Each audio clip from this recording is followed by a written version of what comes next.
Assalamualaikum warahmatullahi wabarakatuh. Di sini kami kelompok 11 akan mempresentasikan tentang materi teori psikologi dalam praktik pendidikan. Sebelumnya, izinkan kami untuk memperkenalkan diri kami terlebih dahulu. Perkenalkan, nama saya Wulan Sari Maulidia, presensi 33 dengan NIM 210131600891.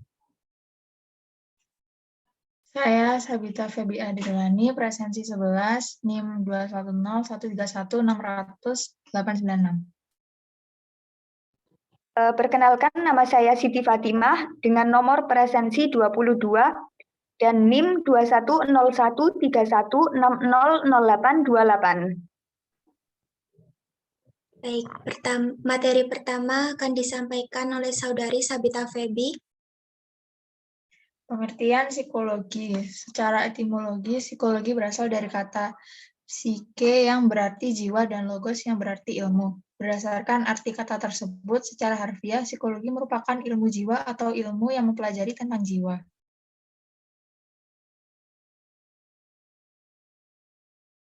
Baik, selanjutnya akan disampaikan oleh Saudari Siti Fatimah.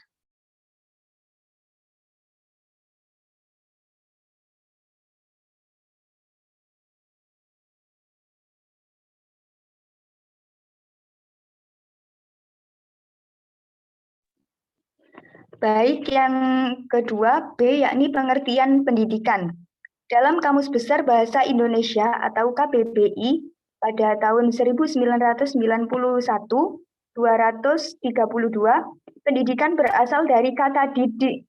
Jika kata ini diberi awalan me, maka jadi mendidik, yang artinya memelihara dan memberi latihan atau ajaran, tuntunan, dan pimpinan mengenai akhlak dan kecerdasan pikiran. Kemudian pendidikan didefinisikan sebagai proses pengubahan sikap dan tata laku seseorang atau kelompok orang dalam usaha mendewasakan manusia melalui upaya pengajaran dan pelatihan, serta proses, cara, dan perbuatan mendidik.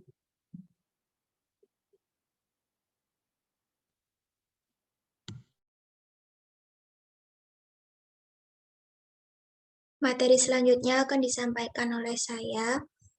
Pengertian psikologi pendidikan. Witherington menyatakan bahwa educational psychology is systematic study of the process and factor involved in the education of human being. Dalam hal ini, Withering menyatakan bahwa psikologi pendidikan adalah studi sistematis tentang proses-proses dan faktor-faktor yang berhubungan dengan pendidikan manusia.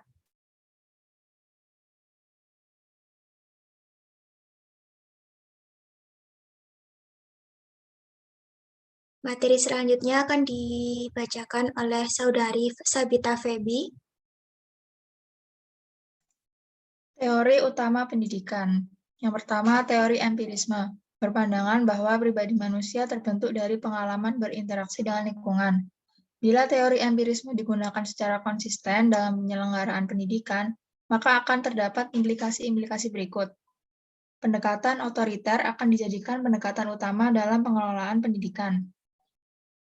Sejalan dengan pendekatan otoriter, sentralisasi menjadi kebijakan utama dalam penyelenggaraan pendidikan. Dengan kebijakan sentralistis, maka akan terjadi penyeragaman dalam penataan semua komponen pendidikan, mulai dari guru, siswa, kurikulum, strategi, sampai evaluasi.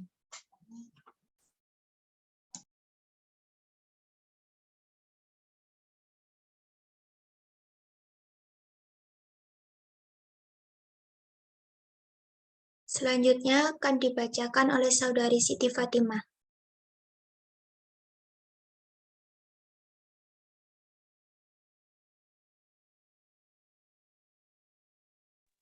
Yang kedua yakni teori nativisme. Teori nativisme berpandangan bahwa pribadi manusia dibawa sejak lahir.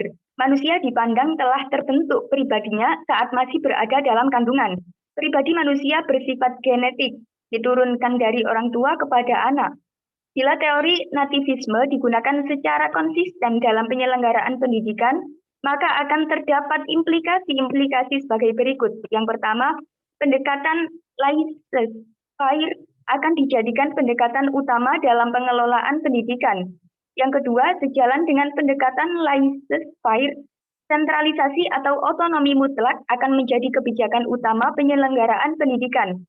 Yang ketiga, dengan kebijakan sentralisasi atau otonomi mutlak, maka akan terjadi pemberian kebebasan seluas-luasnya kepada kepala sekolah dalam mengelola pendidikan. Dan yang terakhir, pemberian kebebasan seluas-luasnya dalam mengelola pendidikan mencakup semua komponen pendidikan, mulai dari guru, siswa, kurikulum, strategi, sampai dengan evaluasi.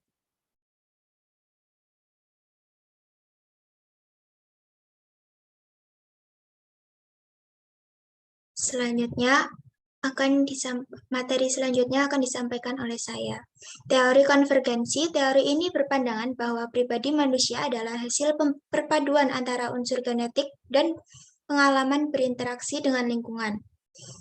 Bila teori konvergensi digunakan secara konsisten dalam penyelenggaraan pendidikan, maka akan terdapat implikasi-implikasi berikut.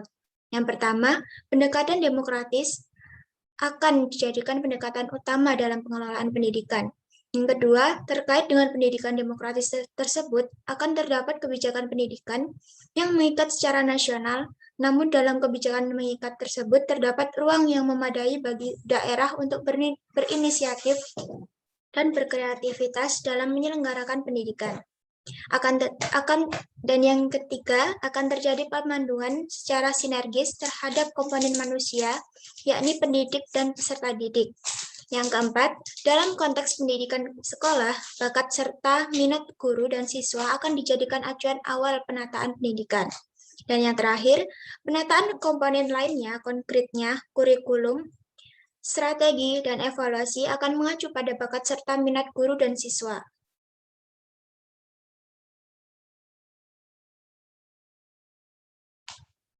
Selanjutnya akan disampaikan oleh Sabita Febi.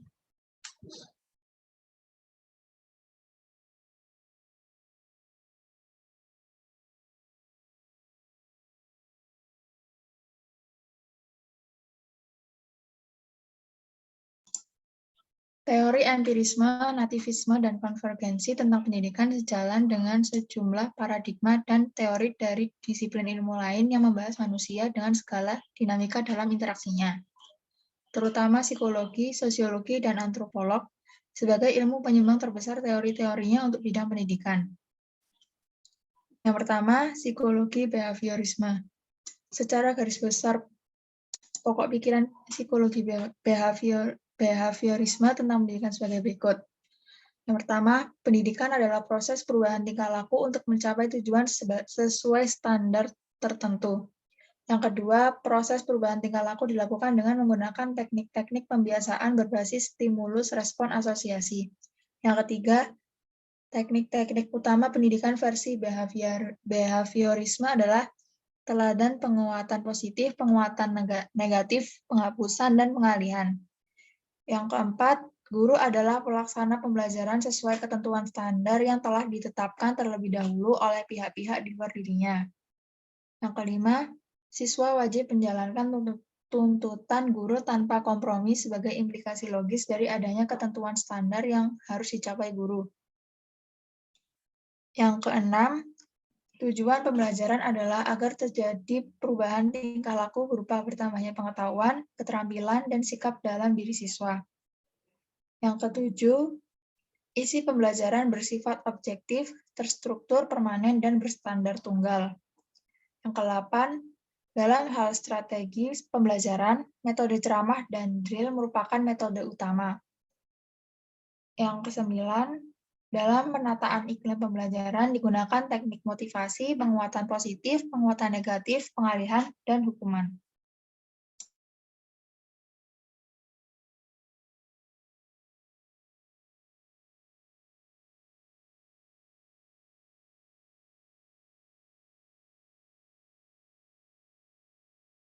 Materi selanjutnya akan disampaikan oleh Saudari Siti Fatimah. Baik, selanjutnya yang kedua yakni psikologi humanisme.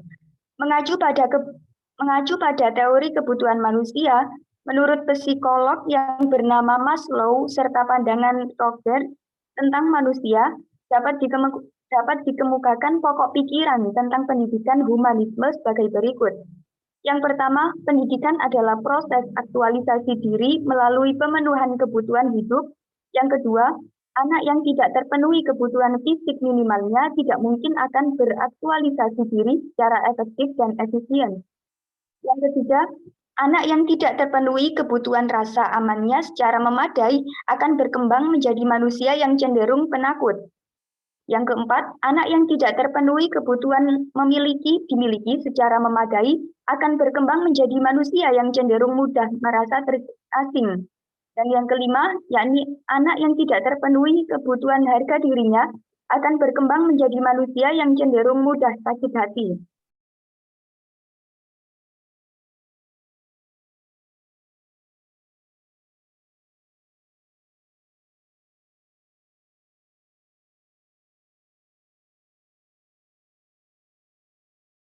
Baik, sekian dari kelompok kami.